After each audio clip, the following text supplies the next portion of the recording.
Akkam jirtu hordoftoota daawwattoota chaanaalii Dilsho kun qophii Aartii Faanaati. Maaree qophiin Aartii Faanaa aartiiwwan Oromoo fi artiistoota Oromoo jajjabeessuu keessatti keessaafu fiilmii, muuziqaa fi kanneen biroo aartiidhaan wal qabatanii odeeffannoo haaraa kan isin biraan geenyu ta'a. Kan isin waliin turu Jaarsoo Kamaalii qophii keenya amma xumuraatti nu faana tura. Egaa qophii keenya keessatti kutaa tokkoffaa keessatti kan qabannee dhufne aartii fi aartiin uummata biratti mul'achuu fi dhaga'amuun alatti faayidaa maalii qaba? Aartiin duudhaa fi aadaa ofii guddisuu, afaan ofii guddisuu, siyaasatti fayyadamaniitiin dhaamsa nama biraan ga'uu fi gaddaaf gammachuus dabalatee ergaa baay'ee kan dabarsudha. Aartiin saawundiidha yookaan ammoo sagalee qofaan otoo hin ta'in fakkiidhaanis kan nama biraan ga'anidha.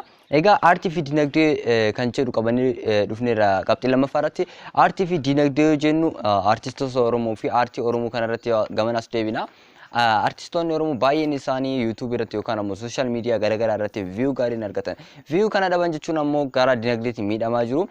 Dinagdeen qabaatiin immoo aadaa ofii calaqqisuufis miidhaa qabaata. Namni tokko duubaa humna qabaachuu qaba. Yaada qofa miti view gaarii argachuu qaba. Inni guddaan waggaa tokkotti kan laallamu miliyoona 1.7 waggaa 5 keessattis kan laallamu yoo inni guddate miliyoona 2 qofa. Kanaafiyyuu nu hundumtiyyuu irratti hirmaannee extenderaa fi wantoota garaagaraatiin walii dabarsuu osoo hin ta'in view gooneetiin bakka yaada qabanitti bakka sirreeffachuu qabanitti yaada kennuudha malee bakka biraa teenneetiin yaada irratti kennuu osoo hin ta'in komentii gooneetiin akka jajjabeeffatan taasisuudha. Maarree gamanumaan duula daawwannaa Toorbe'tti yeroo tokko qophii Aartii Faana keessatti isiniif kan qabannee dhufnudha. Taamiruu Mi'eessaa fi Qayyattuu Girjaa loogoo looma shawwee kan jedhu present kan ta'e Keenboon Stuudioodha. Chaanaal Keenboon Stuudio search godhuudhaan subscribe gochuudhaan viidiyoo kana daawwadhaan isiniin jira.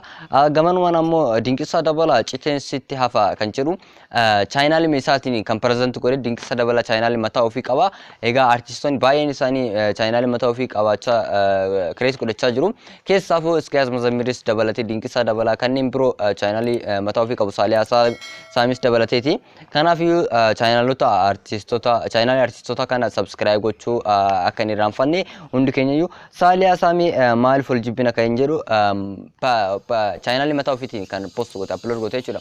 Kanaafiyyuu viidiyoolee kanneen haa daawwannu duula daawwannaa YouTube irratti har'aaf isiniif qabadhee dhufe keessaa tokko ammoo Iskiyaas Mazammirii fi daangaa Chimchingoonaa kan jedhu ji'oota lama dura kan upload ta'e Vision Entertainment irradhaan kan present ta'e. Kanaafiyyuu hundi keenyayyuu deemnee daawwannu. Itti aansee immoo kan isiniif qabannee dhufnu yoo gamana deemnutti Andu'aalam Gosaa waa hoyyee kan jedhu sirba aadaa calaqqisuu fi baay'ee namatti toludha. Baay'ee na dinqisiiseera garuu ani waan namatti toludha.